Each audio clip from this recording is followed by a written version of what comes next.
ಇನ್ನು ನಾವು ತಿಳಿಯೋಣ ನವನಿಧಿಯ ಬಗ್ಗೆ. ನವ ಅಂದ್ರೆ 9, ನಿಧಿ ಅಂದ್ರೆ ಖಜಾನೆ. 9 ದೈವಿಕ ಖಜಾನೆಗಳು. ಇದನ್ನು ಕೊಡುವವರು ಯಾರು?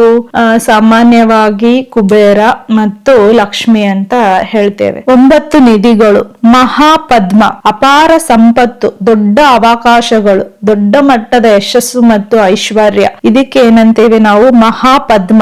ಜೀವನದಲ್ಲಿ ಬೃಹತ್ ವೃದ್ಧಿಯ ಸಂಕೇತ. ಎರಡನೆಯದು ಪದ್ಮ, ಸೌಂದರ್ಯ, ಸಮೃದ್ಧಿ, ಶುಭ, ಒಳಗಿನ ಮತ್ತು ಹೊರಗಿನ ಶ್ರೇಯಸ್ಸು. ಮೂರನೆಯದು ಖ್ಯಾತಿ, ಗೌರವ, ಯಶಸ್ಸು, ಧರ್ಮದ ಮಾರ್ಗದಲ್ಲಿ ಜಯ, ಒಳ್ಳೆಯ ಹೆಸರು ಮತ್ತು ಮಾನ್ಯತೆ. ನಾಲ್ಕನೆಯದು ಮಕರ, ಧೈರ್ಯ, ಶಕ್ತಿ, ಸಾಹಸ, ಕಷ್ಟಗಳನ್ನು ಗೆಲ್ಲುವ ಸಾಮರ್ಥ್ಯ.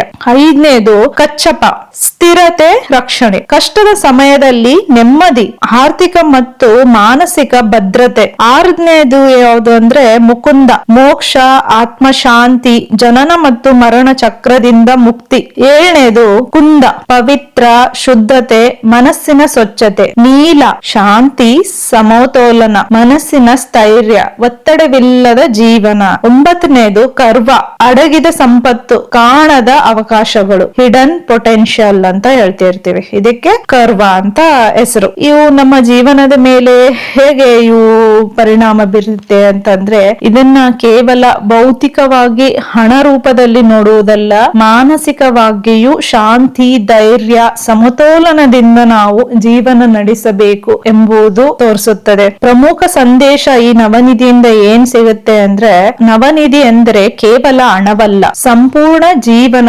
ಸಮೃದ್ಧಿ. ಈ ನಮ್ಮ ಅಷ್ಟಸಿದ್ಧಿ ಮತ್ತು ನವನಿಧಿಯ ಬಗ್ಗೆ ನಿಮಗೆ ಸ್ವಲ್ಪ ವಿಚಾರ ತಿಳಿಯಿತು ಎಂದು ಭಾವಿಸುತ್ತೇನೆ.